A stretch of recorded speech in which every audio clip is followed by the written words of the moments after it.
রাধে রাধে বন্ধুরা, কেমন আছো সকলে? আশা করি সবাই অনেক ভালো আছো। আর আমিও চলে আসলাম নতুন একটা ভিডিও নিয়ে।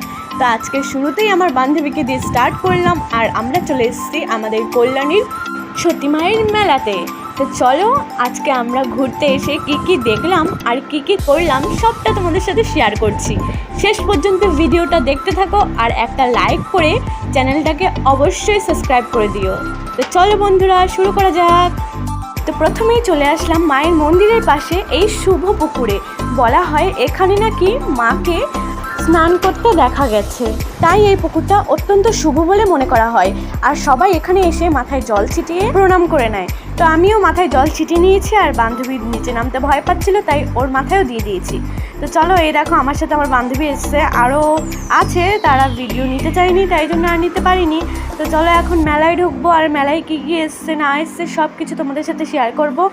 আর এখানে একটা ইন্টারেস্টিং জিনিস হলো যে দেখতে পেলাম এখানে ইচ্ছাধারী নাগিনের শো চলছে। বাবা, আমি তো দেখে ভয়ই পেয়ে গেলাম।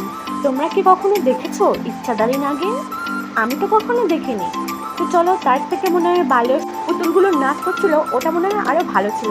তো তারপরে পেয়ে গেল খিদে, আর আমার চলতে ইচ্ছে করলো ক্যারোটোরা। আমি ওকে বললাম যে চল, এক একজনের 60 টাকা করে টিকিট, দুজনের 120 টাকা। বাবারে, এত টাকা আমার কাছে নেই। আমি হচ্ছে কোথায় ফকিং মানুষ, আমার কাছে নেই। তারপর আমি মনের দুঃখে তাকিয়েছিলাম সেই ক্যারোটোরার দিকে, আর ও আমার মজা নিচ্ছে। দেখো ক্যামেরাটা সামনে এনে হুট করে এত বদমাইশটা ওটাকে ধরে এত পিটাতে ইচ্ছে করে। যাই হোক, তারপর হাতে দিয়ে দিল একটা ফ্রাই মোমো প্লেট, আর এতটা টেস্টি ছিল মোমোটা বিশেষ করে।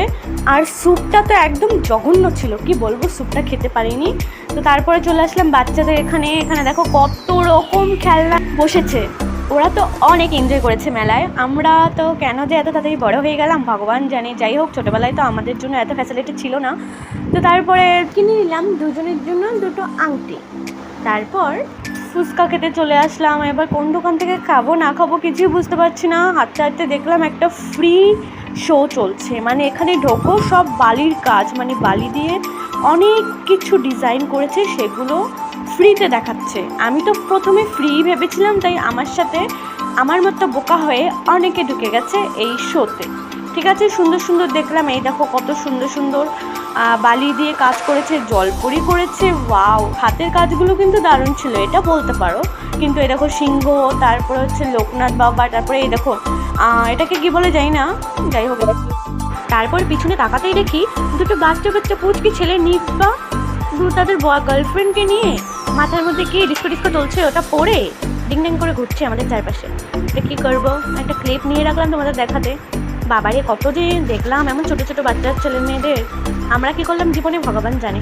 তো তারপরে দেখো এই যে শিব ঠাকুর, পার্বতী মা, গণেশ ঠাকুর সব কিছু সুন্দর করে বানিয়েছে, দেখতে পেয়েছো? হাতের কাজ কিন্তু খুব সুন্দর করেছে, কেউ কিন্তু খালি হাতে বেরোয়নি। যাই হোক, এইভাবেই সবাই ফ্রি মনে করে ঢুকছে, আর কিছু টাকা হলেও দিয়ে আসছে। তারপর কিছু খেয়ে আমরা বেরিয়ে পড়লাম বাড়ির উদ্দেশ্যে, কারণ অনেক লেট হয়ে গেছিলো।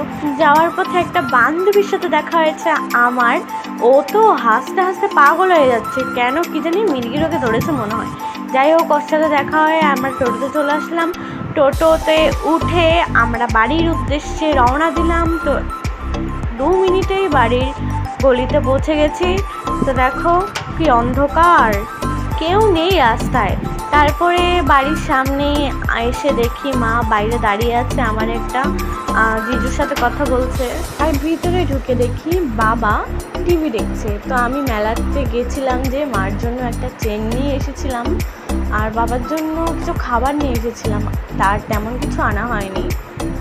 তো তারপর জামা কাপড় খুলে একটা লাস্ট ক্লিপ নিয়ে নিলাম। তো চলো বন্ধুরা, টাটা, আবার নেক্সট ভিডিওতে দেখা হচ্ছে।